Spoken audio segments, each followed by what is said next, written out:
Yes. Whether your screen is on or off, whether your eyes are open or closed, I'll just ask you to rest your eyes. And I'm going to ring this bell in a moment. And when I ring it, I would ask for you to listen until you can't hear it anymore. And when you can't hear it anymore, to just raise your hand for a moment. There's no right or wrong here, but just try this a few times. Raising your hand when you can't hear the bell anymore. So here we go.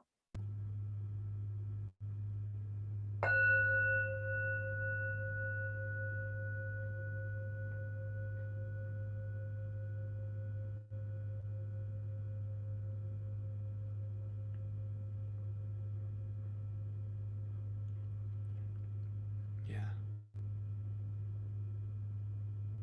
yeah. Let's try another one. That's great.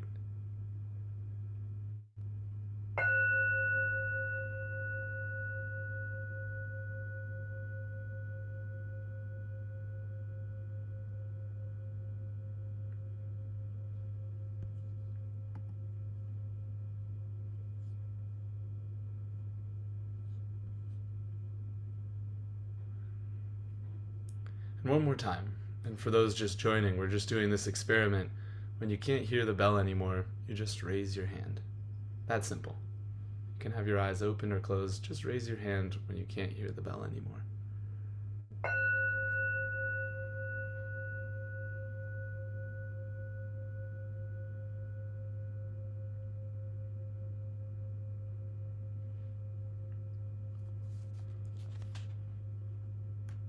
Wonderful.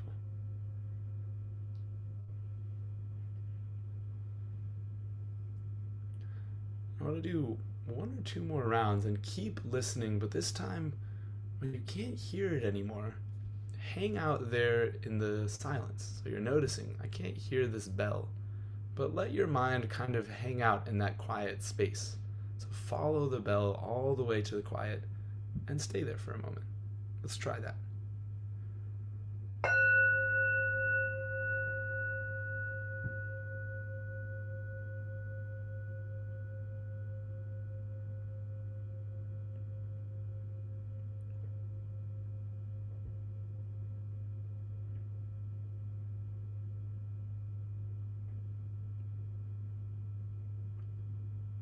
And one more time, just listening and staying there in the silence for just a moment.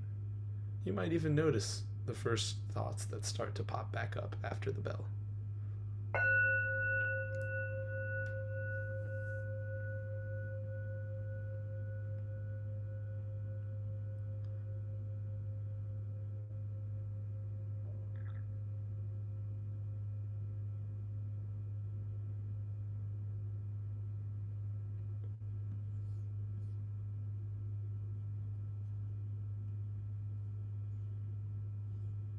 Good.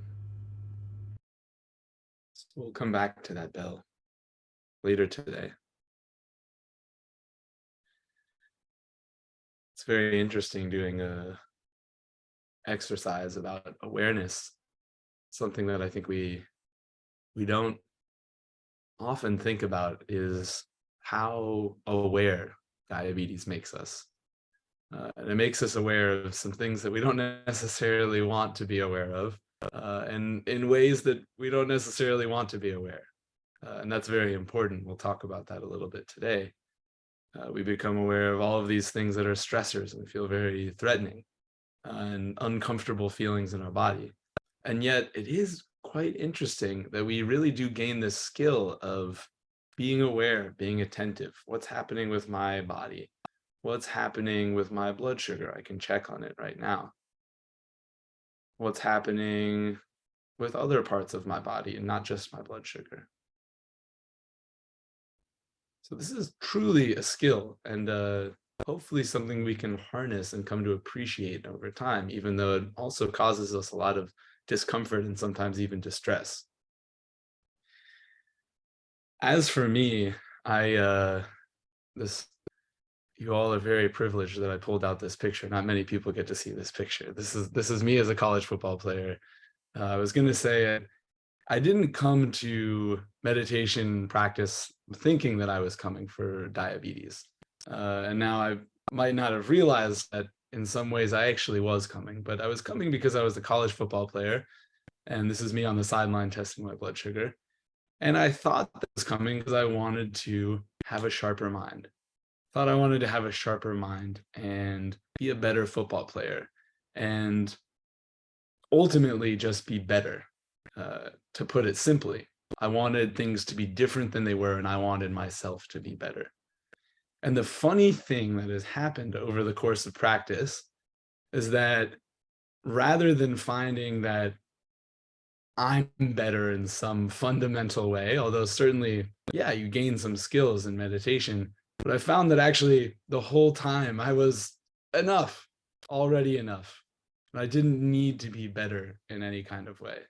And the funny thing about that is that it actually opens up all of these opportunities for you to become better and for you to learn and have a deeper experience of life and find joy that you wouldn't have actually had if you continued to think that you weren't enough, that you weren't good enough. So I say that I didn't think that I came to meditation because of diabetes, because what I didn't realize at the time was the degree of perfectionism that diabetes had kind of bred in me. And I think many of us have this as a kind of survival skill in a way. And sometimes we go one way or the other way.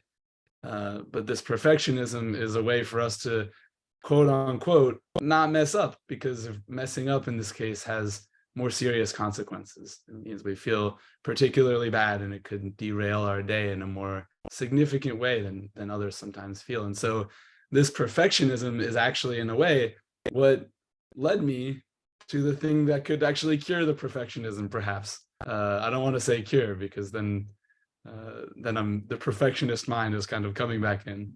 But anyways, I digress. This is a picture of me and my dear first meditation teacher. His name is Genjo Roshi. And I'll talk about him a little bit today. There's some very delightful and fun and funny stories of him. This was as early on as I was starting off practice, and he came and gave a talk to my workplace.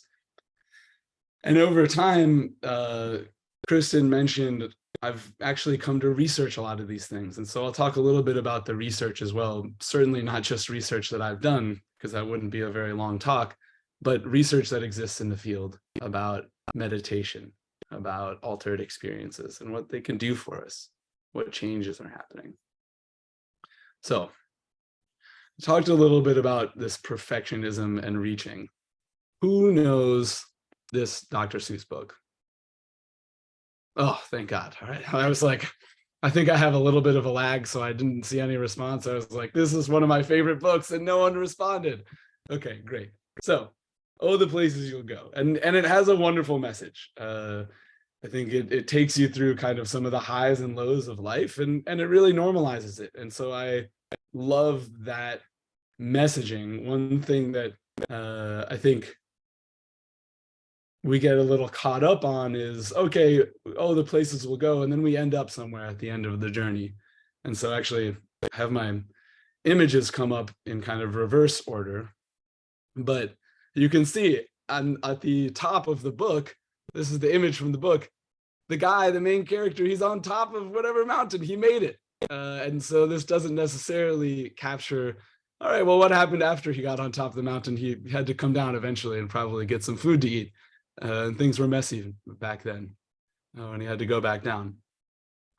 On the left here is it's a triangle representing kind of one of the processes from Western psychology that we can think of as kind of our growing ability to kind of have deeper and maybe more meaningful needs in our life.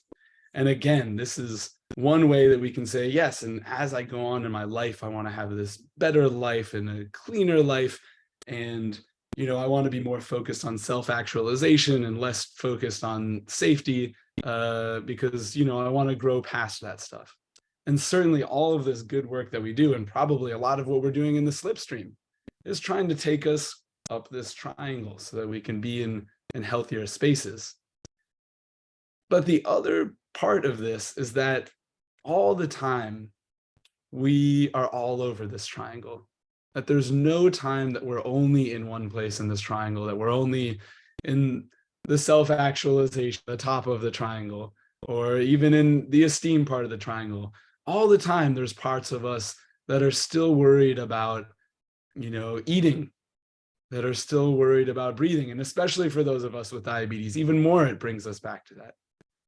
That are worried about safety or employment. These are quite natural concerns, and there's always a part of us that's concerned about these more basic things. And so it's very important that we don't kind of push away or deny some of those experiences, which are very active. And so another metaphor, this is a great piece of kind of Western psychology, but another metaphor from Eastern psychology that I might suggest, this crazy looking circle. Let me explain the circle a little bit, because you might be concerned at first. So what's going on with this circle?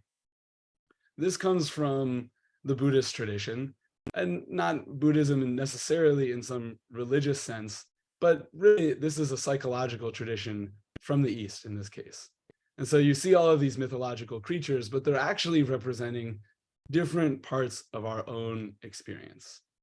And what are these parts? So naturally, there's the human realm. This is just how we live our ordinary lives. And we have our hopes, and we have our dreams, and we also have the things that just really hang us up, things that we don't love so much in life. So this represents kind of the more mundane, normal parts of our life. Then we go over to the other side, and we have this heavenly realm, and we know these experiences too. You can think about, just the most wonderful time you had with a dear friend, or a delicious meal that you had. I just had a wonderful, delightful meal with a friend of mine. We had a great conversation, and I definitely was somewhere in this heaven realm. I was just having so much delight in the conversation and feeling good, and not a care in the world.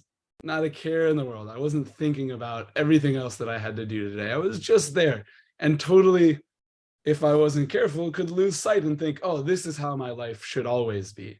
This is how my life should always be. And that sometimes is the trap that we fall into when we have such wonderful experiences, which we should certainly have more of. But we get stuck in, oh, this is the right way for it to be, my experience. Not realizing that there's other things that happen too. So in this kind of model of human psychology, then there's this realm of what we could say the realm of power, or in the Greek mythology, it would be like the realm of Titans. And in this realm, what we're most concerned about is control and holding on to things. And so anger is a really common emotion and experience when we're kind of in this mental space. And we want to take what we need. And when we see other people that have what we think we need, we get jealous of them, and we get angry, and we get envious. So there's that experience. Then, quite fittingly, we have the animal realm. And this is where we're just focused on just our baser instincts. I want this, I'm going to take it. It's not even so much greed. We're not even thinking about it. It's just reaction. It's just living in reaction. And this is part of our lives too, that we can come to know. And unfortunately, our life also has these really painful and difficult parts. And so this we could think of as a hell realm in the bottom, where we're really just in a bad place, so uncomfortable, or so sad and depressed, which is something that many of us go through living with type 1 diabetes. Depression, much more common, people with diabetes. Anxiety, same thing. Actually, that relates to what we're talking about next. This realm of hungry ghosts. There's actually a wonderful book. It's a book about addiction. And it's called In the Realm of Hungry Ghosts. So there's this realm of hungry ghosts, which are these kind of parts of ourself that can't be satiated, no matter what we do, and just can't be satisfied, can't be happy. and lots of compulsion, and lots of anxiety, not having enough in this realm. These kind of ghoulish looking figures that we can think of as a external representation of sometimes what's going on internally. So rather than just having this be a concept or an idea, I really want to bring this home to our experience right now. And I'm going to ask everybody if we can just do another quick little experiment. So if you feel comfortable, you could let your eyes come to rest. And if not, you can just, or you could close your eyes. And if not, you can let your eyes just soften. You can find a comfortable seat wherever you are. First, just paying attention to how you're sitting. Notice what muscles are holding you up. Is it my hips, my back? Maybe my face is somehow trying to involve itself in holding me up. I probably could relax my face. I don't need my face to hold my body up. The same with my shoulders. And so we'll go through each of these in brief. Just reflect a minute, noticing the rise and fall of your breath. Maybe your belly or chest fills up when you breathe in and falls when you breathe out.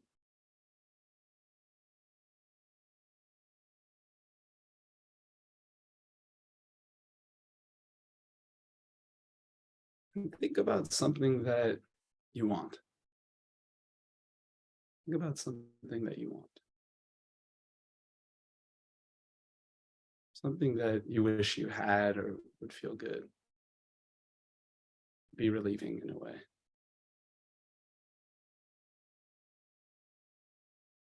Just for a moment, what does it feel like to want that? Do you notice anything in the space below your head, in your chest, in your belly?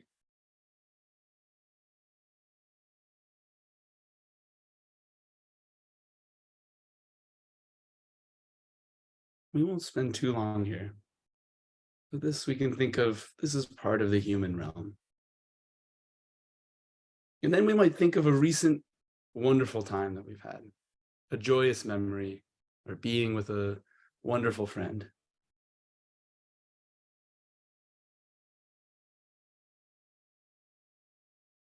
We might even just think of this friend's face. Notice what happens to our experience. Notice what happens from head to toe when we just think of this person that we really love and love to be around.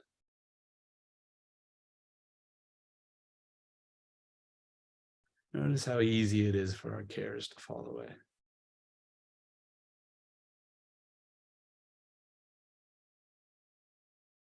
This we can think of as the heaven part of our experience. And then moving on and thinking about something that feels perhaps like we deserve it. Or if we don't have it, maybe it feels unfair, something we want to control. Notice what happens in your body, between your shoulders, from the front of your body to the back of your body. When you think about deserving and controlling, what does that feel like?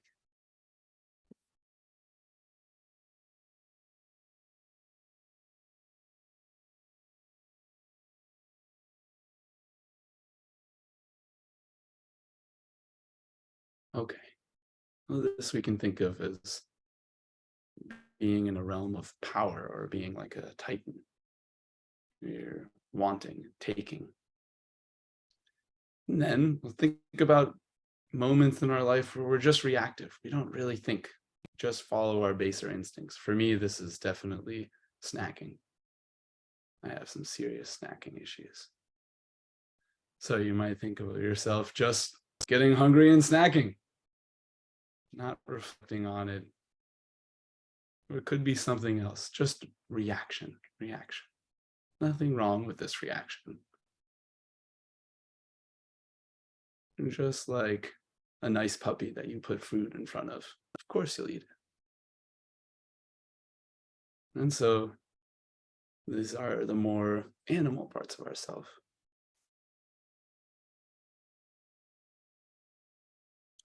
Reflecting now on some of the darker moments of your life, and you don't need to go deep into this.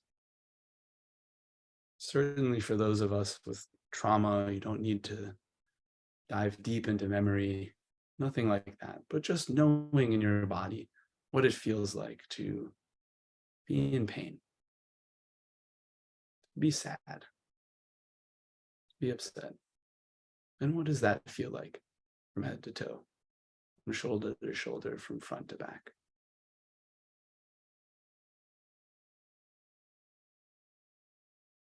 And lastly,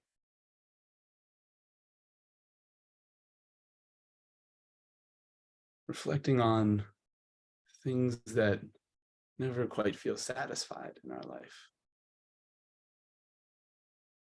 Things that we feel like we need to grasp for all the time. Also, a very difficult place to be in. Very uncomfortable.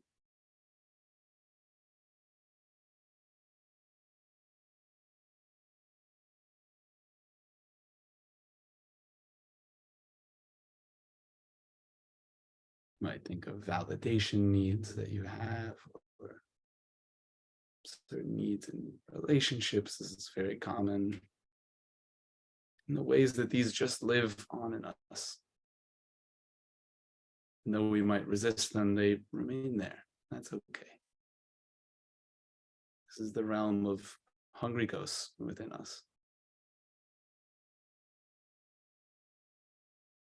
And as you're ready, you can drop that and just pay attention to the sounds in the room that you're in for a moment.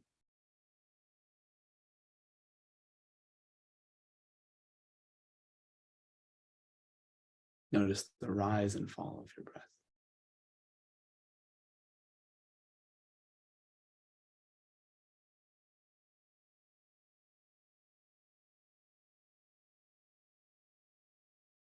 As you feel ready, we'll continue on, and I'll actually ask for your help. And come back from practice if you like. You can make some small movements and take some deeper breaths. And move yourself towards opening up your eyes.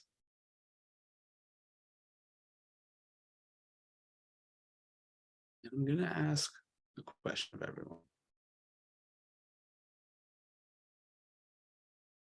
And this is completely anonymous, but in a moment, I'm going to give an option of how to respond to this. And we're going to see a word cloud actually pop up.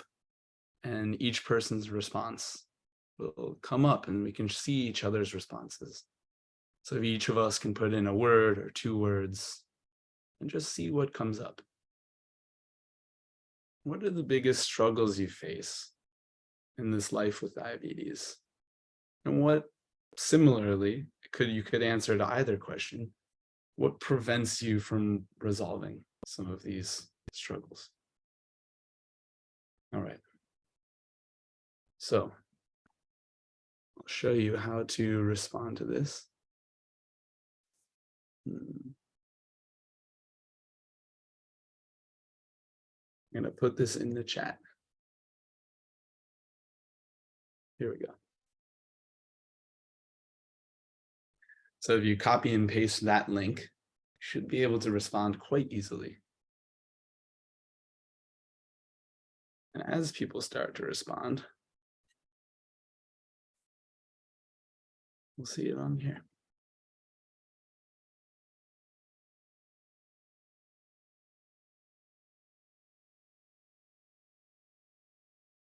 Mm-hmm.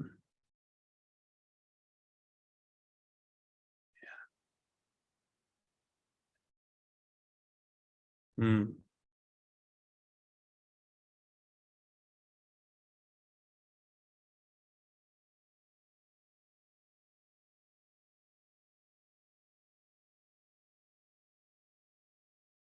Yeah, fair. A very common one. Really a foundation of a lot of these other things. Yeah, burnout. Hmm.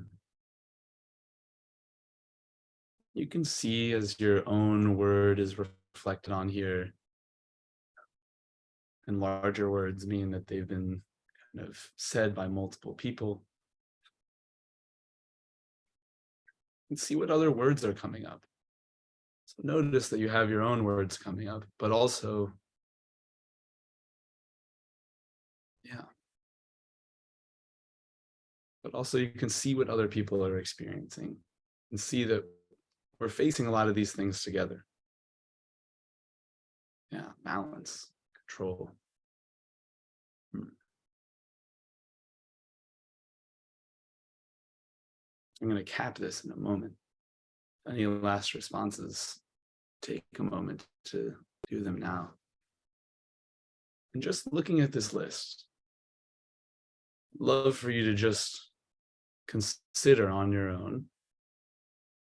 Yeah, control, fear, these are big ones. Balance, consistency, self-hatred. This is a real part of our experience.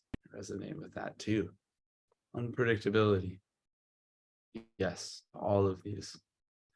And so, returning now back to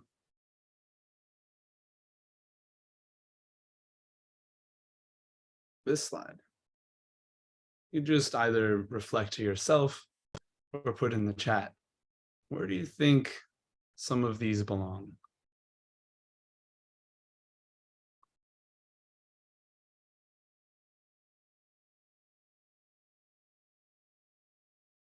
Control, fear, self-hatred, balance. Yeah. Yeah. These are kind of hellish places. These are kind of places of wanting that can't be answered sometimes. And we can spin around in that. Very difficult. Somebody says animal too. Certainly we have our immediate responses. And human, our desires. Yeah. Yeah. So all of these things. And I think we have this tendency to think that these experiences are wrong. And we're told sometimes in kind of our Western world that these difficult experiences are wrong and that you shouldn't be having them. You should just be happy and you should be grateful and focus on the positive. And yet these are real parts of our experience too. These are just as relevant, just as important parts of our experience to say, hey, that's there. That's part of this. And diabetes puts us really strongly into contact with these parts of our experience that all humans have. We just get a lot better taste of them, or a more frequent taste of them, let's say. And so what's the value in that? Of course, this can be quite crushing, and it can be quite crushing for all of us in our own lifetimes, as well as perhaps others that we know. There's one meditation teacher who I love. You might have heard of him. His name is Thich Nhat Hanh. He passed away recently. Wonderful individual. He's written a lot of great books in mindfulness. And he talked about people coming to his meditation center. And he said, yeah, everybody's coming here. They want enlightenment and they want peace. And so they think, oh yeah, you know, I saw that picture of the Buddha. He looks like he's in peace. So I'm going to go to the meditation center and learn how to be in peace. And what they actually find when they get here is they learn how to suffer. They learn how to suffer. And so you learn well how to suffer. You actually get good at suffering. And he's saying this, of course, as he's laughing. You get good at suffering. And so who would want to get good at suffering? Why? Well, because as you get better at suffering, better at going through hardship, you don't suffer quite as much. You don't make quite as much pain for yourself. You get better at swimming, let's say, because you keep getting thrown into these waters over and over, and they're the same waters that others have to deal with. but we just get tossed in a little bit more. And so, okay, how do we actually get good at swimming rather than just drown? Well, this is my next question. We'll get around to it. Reflecting on this for a moment.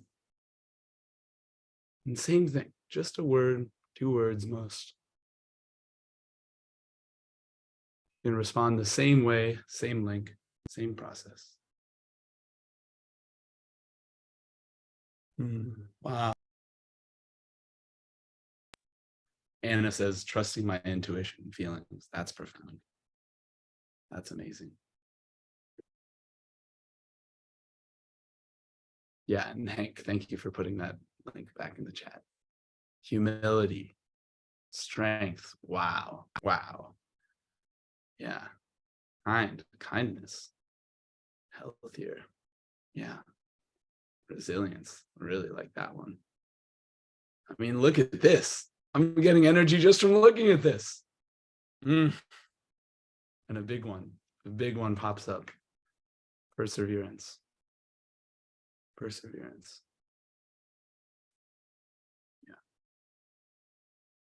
Yeah. So we're curious how we get better at swimming in these waters of these more difficult parts of our experience. Well, we don't really need to look much further than this list. But there is something in particular that I do want to bring attention to. And all of these are ways that we learn how to swim, so to speak. Perseverance, patience, humility, strength, compassion, resilience. Wonderful. Organization, also such an important life skill. I see more popping up as we go. There's something kind of interesting. And I'm going to lock this in a second. I'll give one more moment for people to respond if they like. There's something interesting that's happening here. So here are all the ways that diabetes is actually teaching us, let's say, how to swim. Ah, I see. It's supposed to be healthier eating, Woodley. Yeah. Sweet. And I totally agree with that. That's been really good for my body as well for time. So we look at this little diagram and we think, okay, well, we're always somewhere in this circle, right? That's what we were talking about, except there's this secret, which is that we're not actually always somewhere on this circle. There's a part of us that's not on this circle. And that is a really important part. That is the part, and I hear somebody, sounds like they just came unmuted, but maybe they muted again. That part that is off this circle is the same part that we were just exercising when we went through each of these. Looking into the lens, what does that feel like? Looking out, what does it feel like for me right now? Just noticing, just being aware. That skill, which is actually at the center of a lot of these skills. In order to be patient, to be strong, to persevere, we have to know what's going on first. Otherwise, we can become so confused so quickly. So, I told you I'm a scientist. I wasn't lying. This is actually my work. And, you know, like you can only put up Buddhist diagrams for so long. At a certain point, you have to talk about science in today's world. So, science. Does anybody know? And I would be surprised if anybody knew, so no pressure. Does anybody know what part of the brain this is? This is a particular part of the brain that you've definitely heard of. It's very small, but it's very important. It has a lot to do with fear and motivation. Anybody? Let's see. I see things happen. Amygdala. Amygdala. Okay, I see a couple. That's right. It's the amygdala. That's exactly right. So, why do I have the amygdala up on the screen? Well, there's lots of research on meditation, and I'll talk about it in a moment. But one of the coolest things to come out of some of this research in this paper in Nature, which is this kind of big publication. If you get a publication in Nature, you've hit the big stuff. That's a big deal. So there was this Nature article that came out, say about 7 years ago then, and basically what it showed is just being aware of what it was that was stressing you out decreases the activation to this part of your brain, and it decreases your response to stress or fear. And I won't talk about the experiment and the very clever way that they manipulated this, but this totally blew everything open, because just the act of becoming aware of the things that make us difficult, proven by science, takes some of the power out of what's making things difficult for us. Just becoming aware. And so how does this actually look in people? It sounds wonderful in the lab, but we know about this from other research. So we know there's another paper that came out a couple of years ago showing that in treating anxiety, regular daily meditation practice was actually as effective in managing symptoms as taking medication every day. And I'm not saying that we shouldn't take medication every day. If your doctor prescribes it, that is wonderful, and you should. And also, wow, to know that doing a practice like this is just as effective on a populational scale, that's pretty profound. Talking about diabetes, there's lots of research that shows that actually diabetes distress goes down with regular meditation practice. Even after a single meditation session, just one 15-minute, or maybe it was only a 10-minute meditation, people decreased in their sense of social isolation. They felt more connected to other individuals, they reported. And then there's even new upcoming research that's starting to show, it looks like people who practice consistently over a longer period of time, and it does take more time, that their A1C is lower. So that's a pretty big deal. And we shouldn't be surprised about that in a way. Why not? Because one of the biggest stressors that we have in living with type 1 diabetes is this constant decision-making and constant, in a way, life and death decision-making. Or certainly it always feels that way. And if you had to ask a normal person, what kind of state of mind would you like to be in if you had to make a life and death decision? They'd probably say, I'd like to be in a really clear-headed, positive frame of mind, most likely. Except we don't always get the luxury of being in that state of mind when we're making decisions. And so we shouldn't be surprised if there's a practice, a mental exercise, so to speak, that can help us have a little more clarity about our state of mind, and help be relieved of some of the tension that we have, that would actually help us make better treatment decisions. And so we know this is possible. This is me. Actually, I forgot about my little story about Genjo Roshi, my first meditation teacher, who you saw earlier.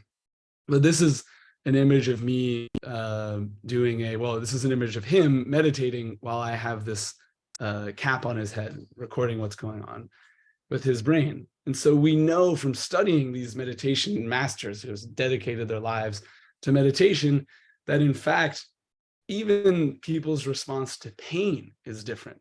Pain is felt as an important piece of information, but not so much something emotional. You shouldn't necessarily let it ruin our day. It's just important information that we should take into account. And these are the kinds of things that we can take back to our life with time. The story I was going to tell earlier about Genjo Roshi, and this is pretty great in comparison to the story I was going to tell with this photo. He also, even the meditation masters, even people who spend so much time in meditation, they're going all over this circle too. I remember I lived at this temple where he's the abbot, the teacher, for 2 years. And I remember the first time that I saw him be kind of annoyed or something. And I was like surprised. I think, part of me kind of was realistic, but another part of me thought, oh, well, he probably, he's probably happy all the time, but he doesn't get annoyed. But I think he was in a rush. He had to get his laundry done or something. So he's in a rush and somebody didn't take their laundry out and he's annoyed. And I'm like, whoa, he got annoyed. What does that mean? And so everybody, even the most positive people, even the people who've done the most work on themselves, they're going all over this same circle we looked at earlier.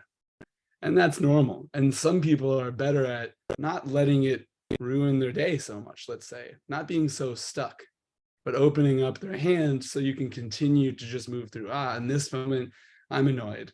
And the next moment, maybe it'll be joyful. The story that I was about to tell here. So yes, of course, we know these incredible things that can happen in the brain. Shortly after this photo was taken, he went on his way and he got back on his car to go home, and he couldn't find his keys. And so we spent probably the next maybe half hour to 45 minutes looking for his car keys. And I was like, hey, kind of embarrassed to ask you this, but did you check in your car? And he was like, I already checked in my car, blah, blah. And then, of course, they were in his car, and they had just fallen out of his pocket. So still a human being, still in the circle, still having these experiences. This is just part of life. Okay. I'm going to stop there for a moment. I'll come back to sharing, but I wanted to see if there's any questions. I've been talking a lot.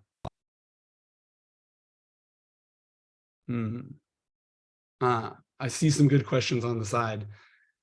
I'll start to answer those, but also if anybody wants to come unmuted and ask, happy to discuss in that way too. So let's see.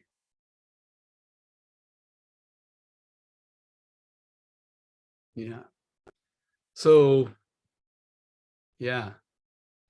About pain in meditation practice. Well, definitely we can talk about this a little bit, but it really, I like what Don was starting to say, which is that as we kind of sit down and become more aware of what's going on in our body, we have lots of discomfort all the time. Even as I check in right now, I'm sensing, oh man, my mouth is uncomfortably dry and I really don't like it. It really bothers me. In fact, it's kind of distracting. And so just a moment ago, when I was telling this delightful story about this meditation teacher, I wasn't thinking about any of that, but it was still there. The stimulus was still there. And so all of a sudden, once I tune in, oh, I see, I think that's a cup of liquid. As I start to tune in, you start to notice some of these things that are a little bit more uncomfortable. And that's just a natural part of it. And so we have to be careful. Sometimes the discomfort becomes overwhelming, and we have to learn ways to kind of step back from that and say, okay, maybe not right now. But also it can be a really good opportunity for us to say, what is it like to just settle and relax into being a little bit uncomfortable? Could that be okay for me for a little while? And what happens? Does it start to change, perhaps? Is there change that happens? If I pay a little closer attention, what makes up this discomfort? We can start to take that apart a little bit. Anything else that's coming up for people? Any comments or questions?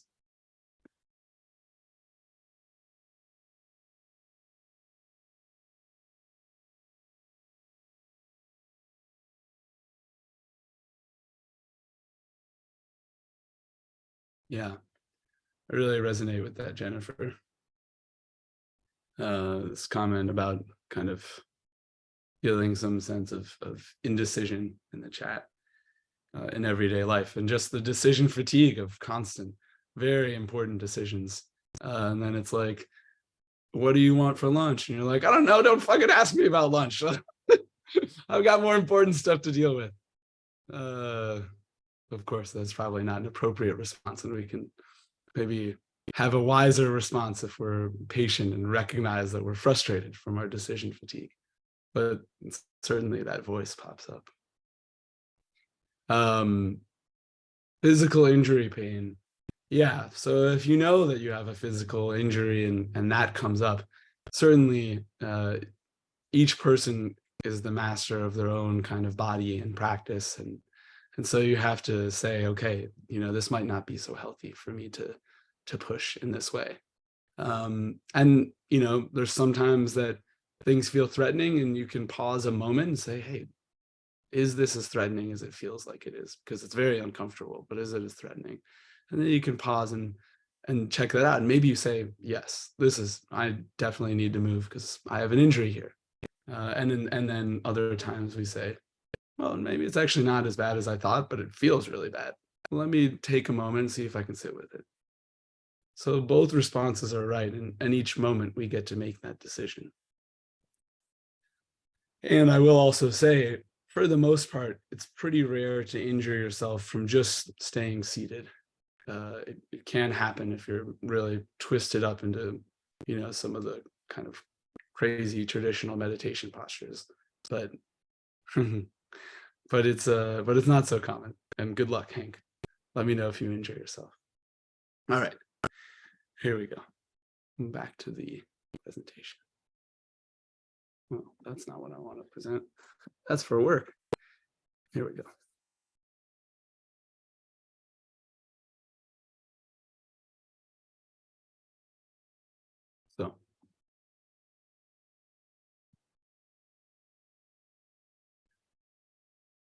So where are my keys? Where are my keys? So, all right. So we get it. We're getting the picture. Having more awareness tends to be good, tends to be helpful, even though it can be uncomfortable, as we've started to talk about. So, what now? We have this very traditional, let's say, definition of what mindfulness is. And this is by one of the kind of pioneers of quote unquote mindfulness in the West. And you might have heard of him. His name is Jon Kabat-Zinn. He started this big mindfulness-based stress reduction thing. And it's had a huge role in bringing these practices into kind of modern Western science and medicine. But this is a lot of words on the screen. So I wanted to simplify it a little bit. Can't do much better than saying what he says here. But here's maybe a slightly simpler way of saying it. It's a kindly, gentle, clear awareness of what's happening right now. It's really that simple. It's really that simple. Simple, but not easy, of course, as many things. So we know that what's happening right now is very multifaceted. What's happening right now, I've probably got lots of thoughts happening right now. Certainly I have information coming from every part of my body right now. There's sounds coming from outside, lots of information going on right now. And so there's lots of different things we can pay attention to. There's lots of things we can bring this kindly, gentle, clear awareness to. And all of them are completely relevant and helpful. So there's that. We also know that it can be strengthened, just like a muscle. I made this reference to a kind of muscle or a workout earlier. And it can be. And we know that over time, we actually get better at not being good at life, not being happy. We don't necessarily get better at those things, although paradoxically, those things do seem to happen. But what we get better at is actually letting things be the way that they are. There's this amazing quote from a teacher I deeply respect, Reverend Angel Kyoto Williams, and she says something to the effect of, we prepare for life as it unfolds, not our ideal image of it. Not our ideal image of it. And how true is that for diabetes? We have to be ready for how it's going to go. Of course, we want to have 100, 110, flatline all the time, all day, it never changes. That would be great. And yet, it's not the life we live. And so we have to be ready for that. We have to prepare for that. That's what this practice is about. And it can take many forms. Of course, the standard that you probably have seen, it's almost stereotypical, is we do seated meditation practices. And that's one great way to practice, but it's not the only way to practice. You can learn how to practice while walking, while doing dishes. That's one of my favorite times to practice, because I normally don't like doing dishes that much. But when I'm using it as a practice opportunity, oh, it's really nice to feel warm water over your hands. So lots of opportunities to learn how to just pay attention to what's happening now.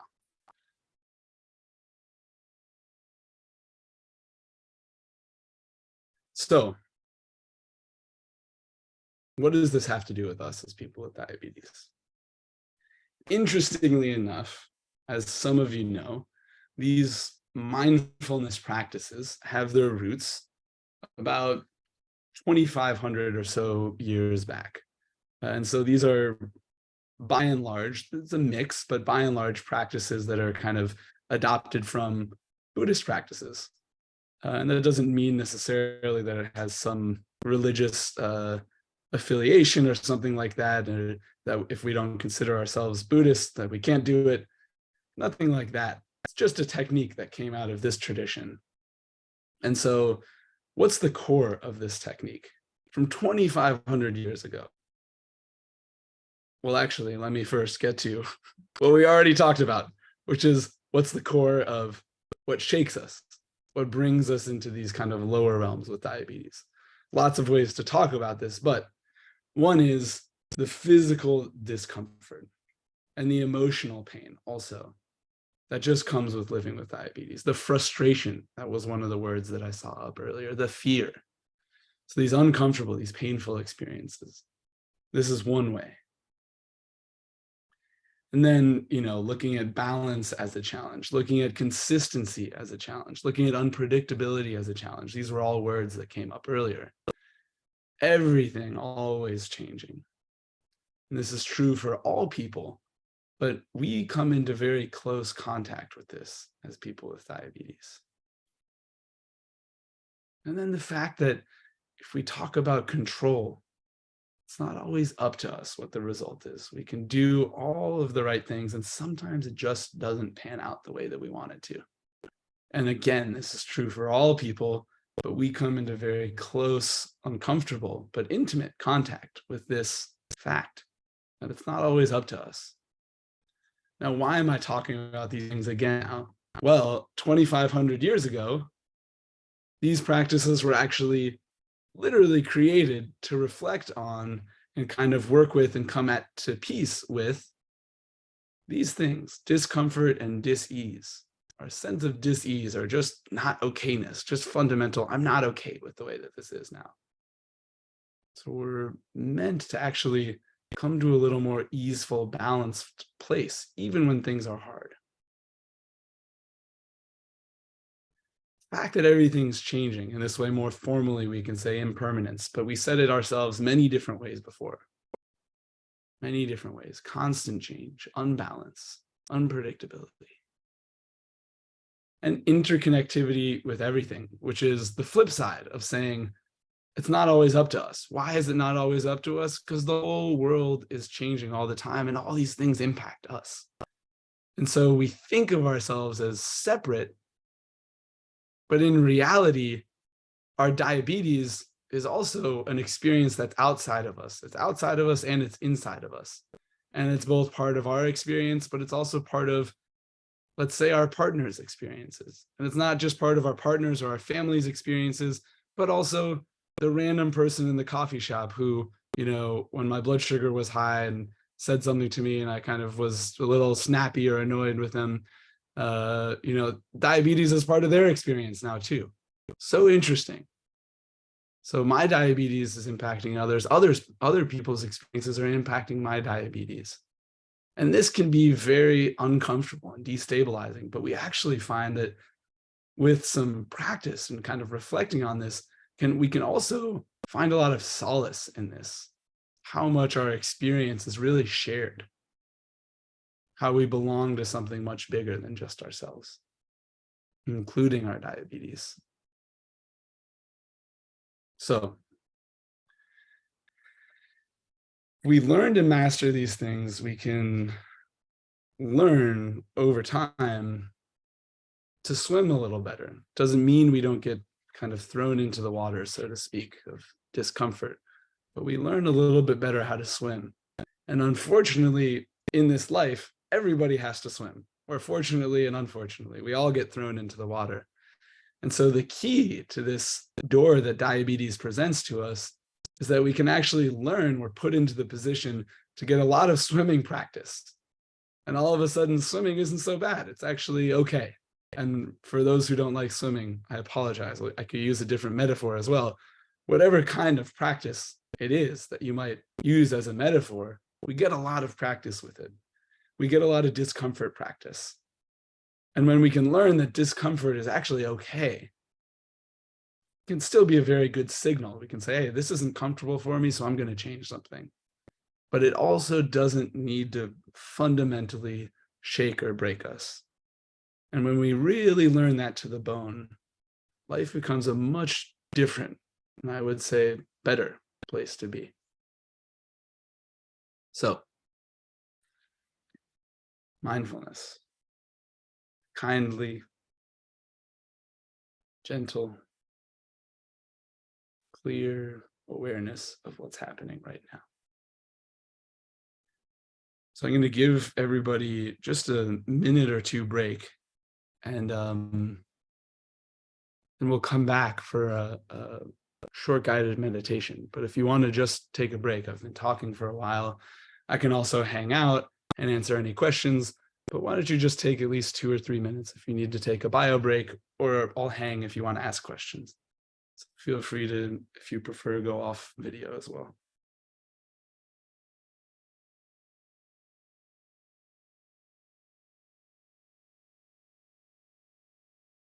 And I can also catch up with the chat now.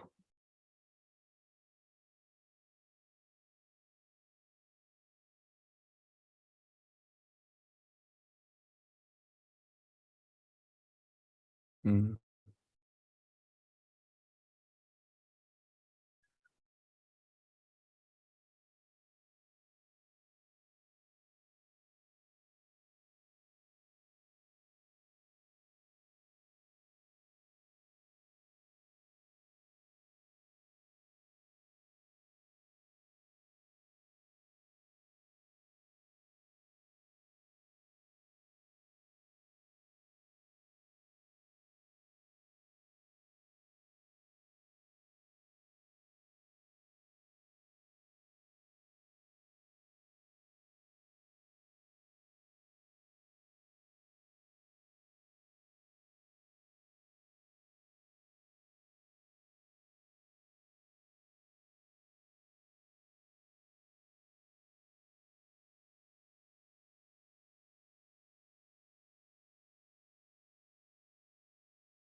Okay.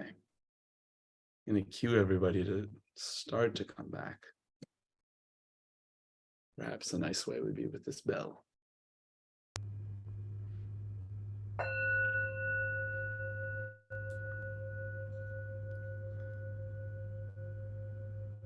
Wonderful. Welcome back. Welcome back.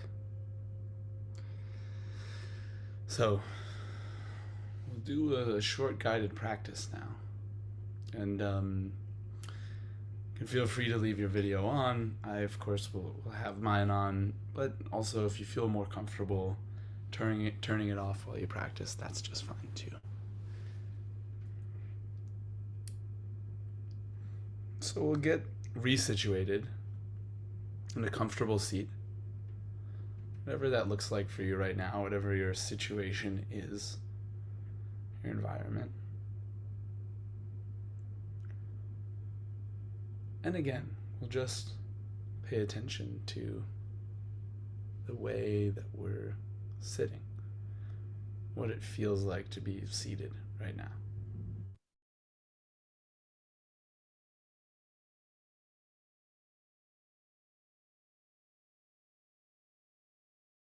You might notice as soon as you turn your attention to this, naturally, even without trying, you're going to notice your mental stream, your thoughts.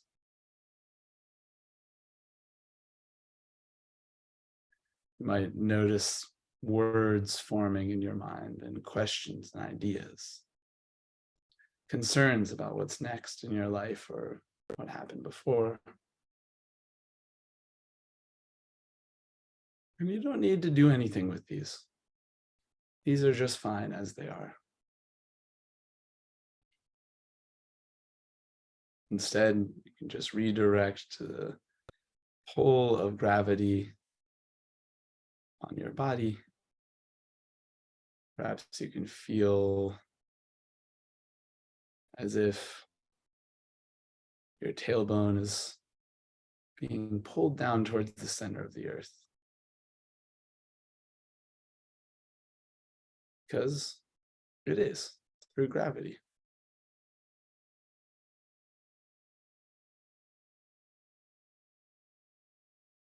So your lower body becomes heavy and grounded.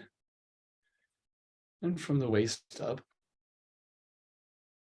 you might just notice a little bit of floatiness. You might see if you can allow your head to become light.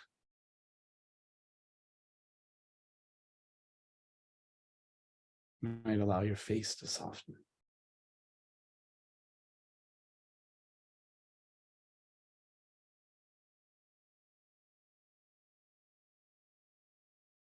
We'll direct our attention towards our chest, towards the heart area.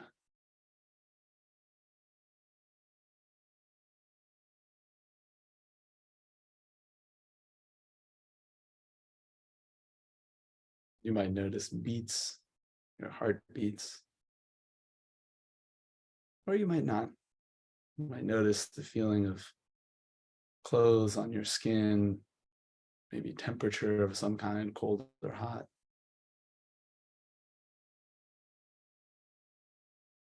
Whatever you're noticing, just imagining that you can breathe straight into, straight out of your heart, as if it were your lungs.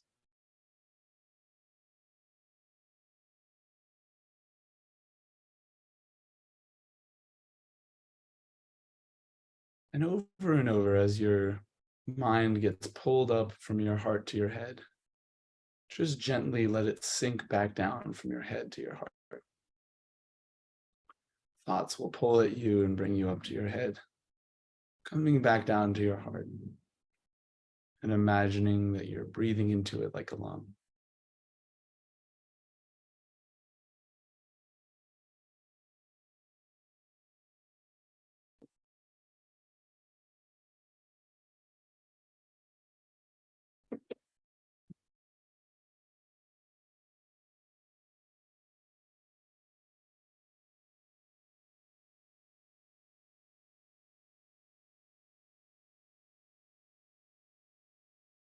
So you're just exercising a clear, gentle awareness of what's happening in your heart. And when you drift up to your head, clear, gentle, kindly, over and over, returning to the heart.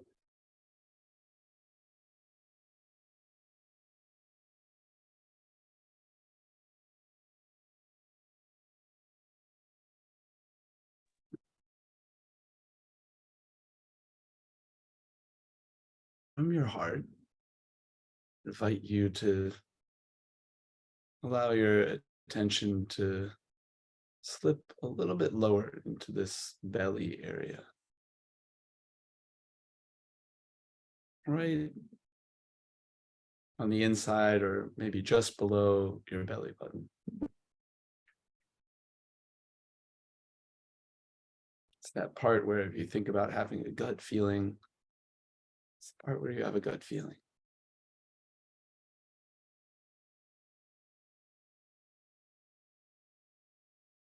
And noticing your breath rise and fall there.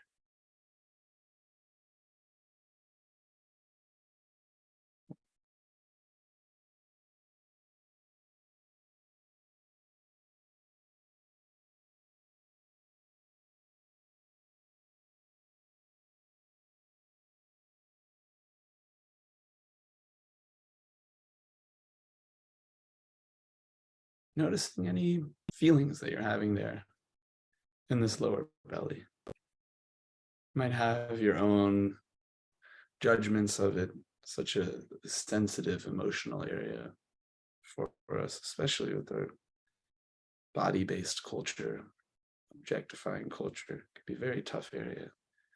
but seeing if you can just feel what's happening there. Maybe some turning of your stomach or the actions of your organs or your guts.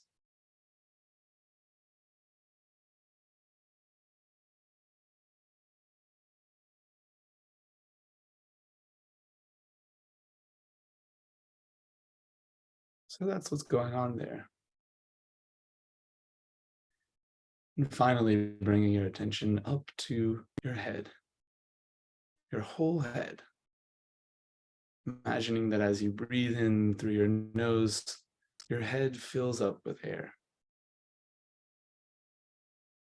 And as you breathe out, your head empties out completely, as if there's no brain even in there. Just an empty skull that air is coming in and out of.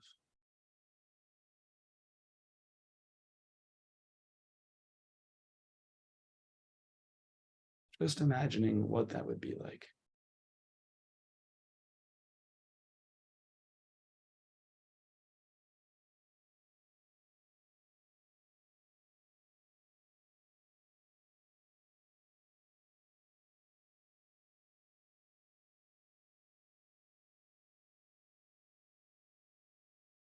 You feel a thought fill up your skull. Just let it be breathed in and breathed out. Not occupying any more space.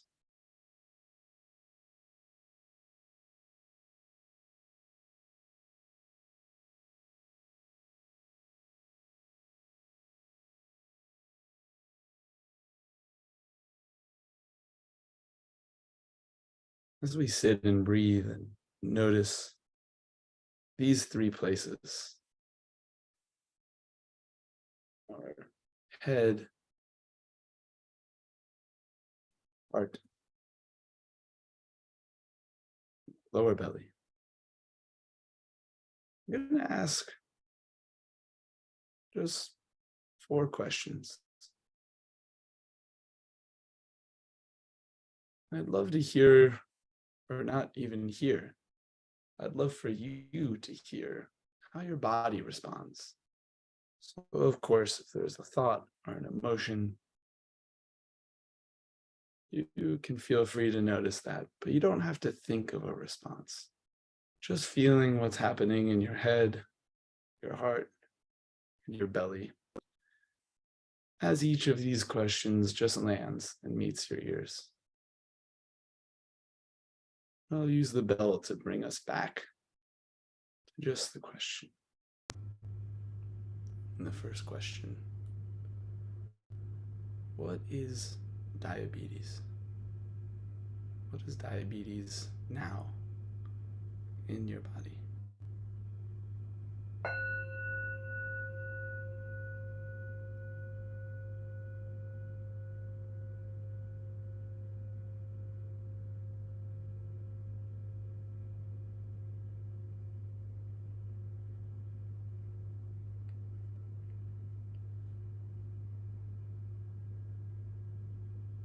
Just noticing that experience. What is diabetes?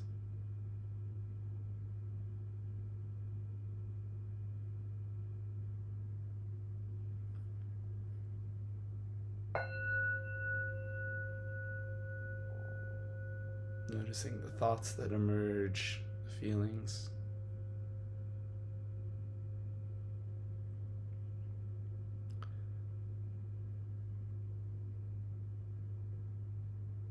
Where is diabetes right now in your experience? Where is diabetes?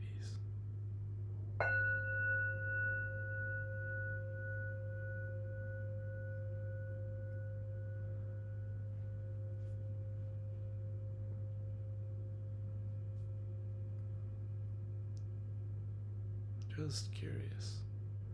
Where is it?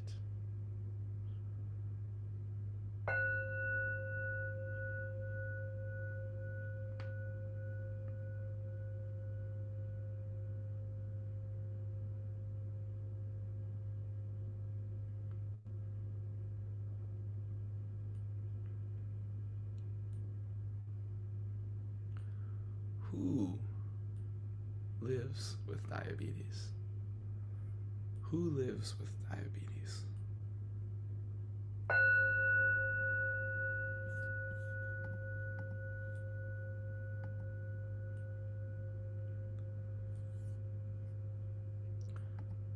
Who does diabetes touch? And who is diabetes touched by?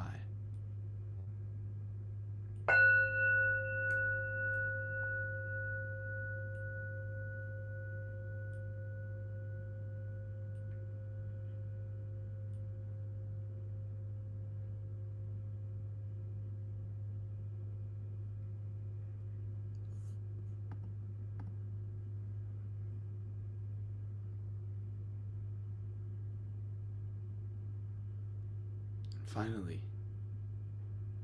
how is diabetes working? How is it? How does it impact me and how I walk around in the world? The good, the bad, the ugly, the sweet. How is diabetes a part of my life?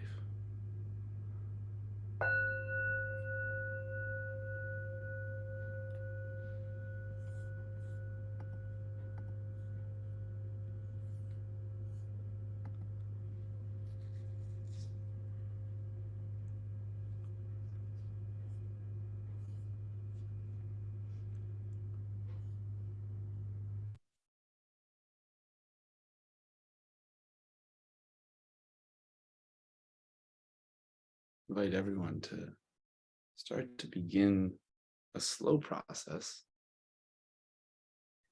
coming back over the course of a few breaths. Maybe taking some deeper breaths, making some small movements with your body, your neck, your arms, your face. And as you feel ready, you may come back visually as well with your eyes.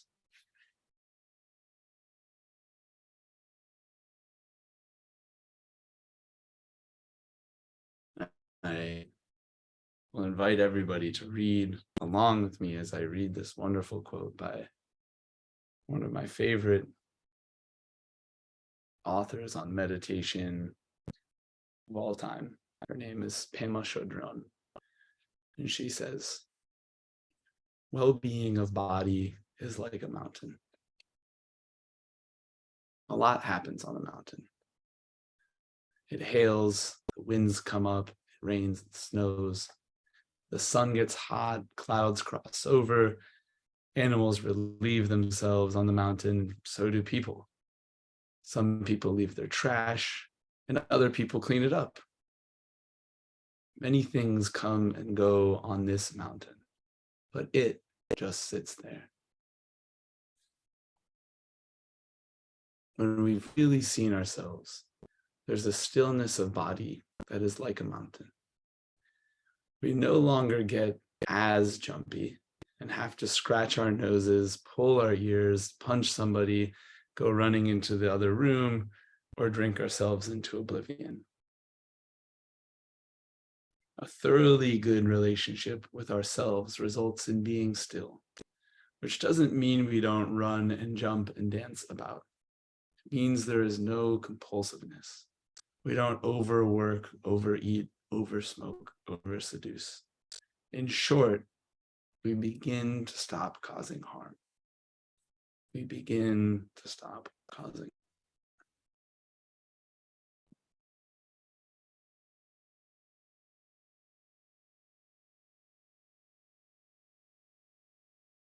So I want to just invite everybody back for any time for comments and shares or questions and answers. You can use this time as you all think is appropriate or as you want to use it. I'd be delighted to hear some other people's voices because my voice is getting tired of itself, as you can probably hear.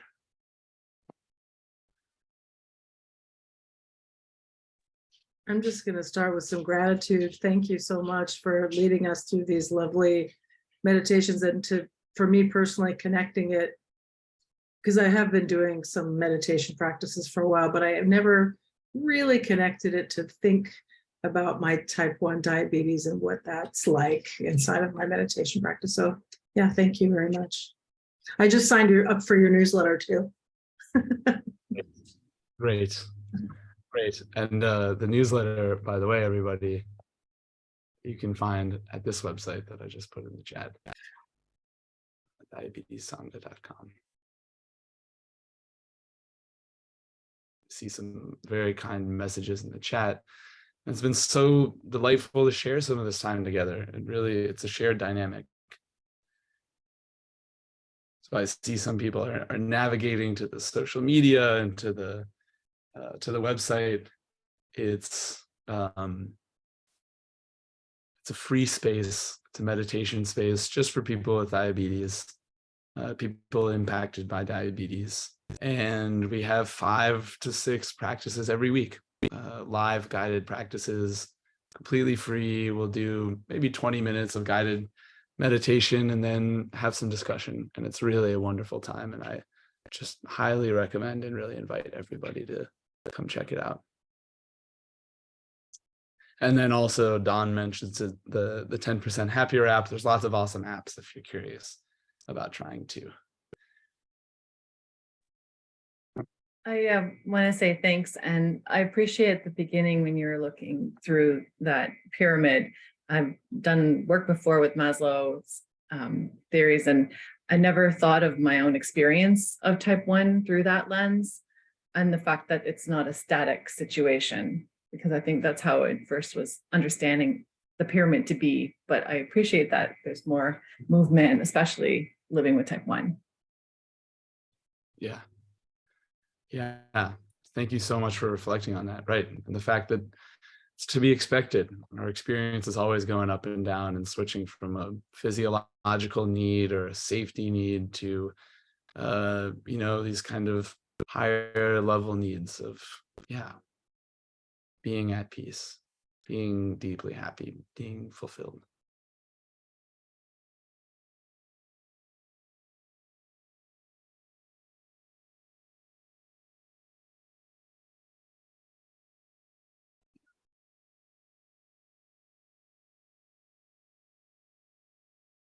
Yeah, and I see this comment from Midnight Iris. I really do appreciate that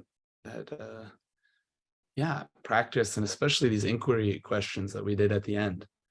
That can really open some things up, and so that sometimes that could be very relieving, and other times it can be very difficult to find what comes out of that kind of inquiry.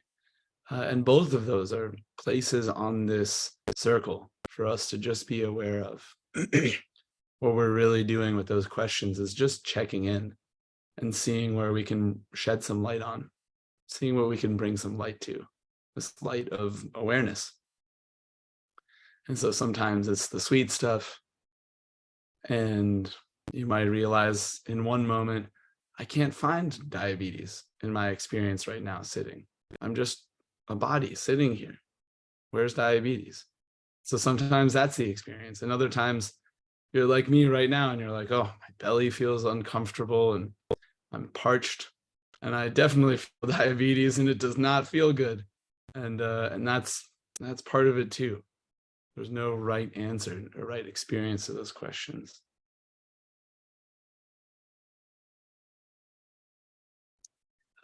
Peg, yeah. Oh, sure. No, yeah. I was going to read you the question, so you got it. Great. Yes, so there's the schedule. If you go on the website, and I'm going to put it again here, diabetessangha.com. And so there's a schedule on that website to kind of let you know what to expect and who's going to be leading the practice. It's myself and 4 other facilitators, one of whom is on the call today, my dear friend Peter.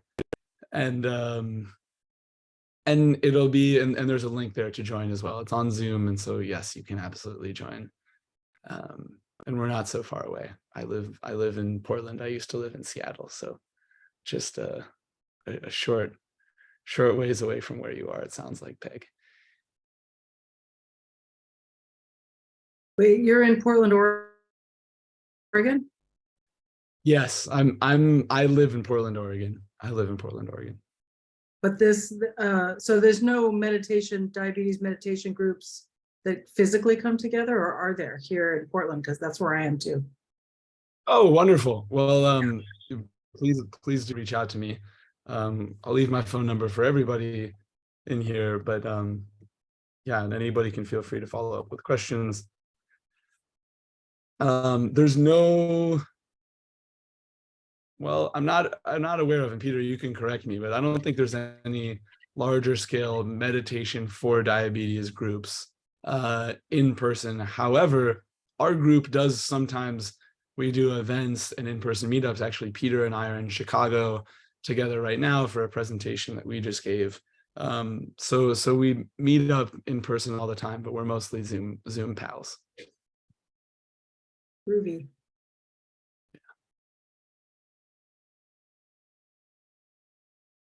Wonderful. Well, Sam, on behalf of the Connected in Motion team and all of the participants here, and again, a deep, deep thank you for sharing this presentation with us and walking us through this experience. This has been truly a wonderful 90 minutes. And so I have to go through a little bit of housekeeping things as the room captain here. So up next at 6 o'clock for everyone else on the phone here, we've got, so 6 o'clock Eastern, at the top of the hour, we've got 3 more sessions: body image and diabetes, understanding and improving your relationship to your body; food and automatic insulin delivery, how to hack the algorithm; and communities of care. And then for a reminder for everyone, there's the Campfire Social at 8 p.m. So in 2.5 hours, 8 p.m. Eastern, for those not on the Eastern time zone. We hope to see you there to wrap it up and kind of just get around the circle and talk and share your experiences with everyone who's participated in the last 2 days. And last but not least, there will be a survey reminder that pops up. If you could just take a few seconds to click through that and give us some of your feedback, it will help to improve future sessions. So on behalf of Connected in Motion, thank you to everyone, and see you on Zoom somewhere else. See you all soon. Have a great rest of the Slipstream. Take care.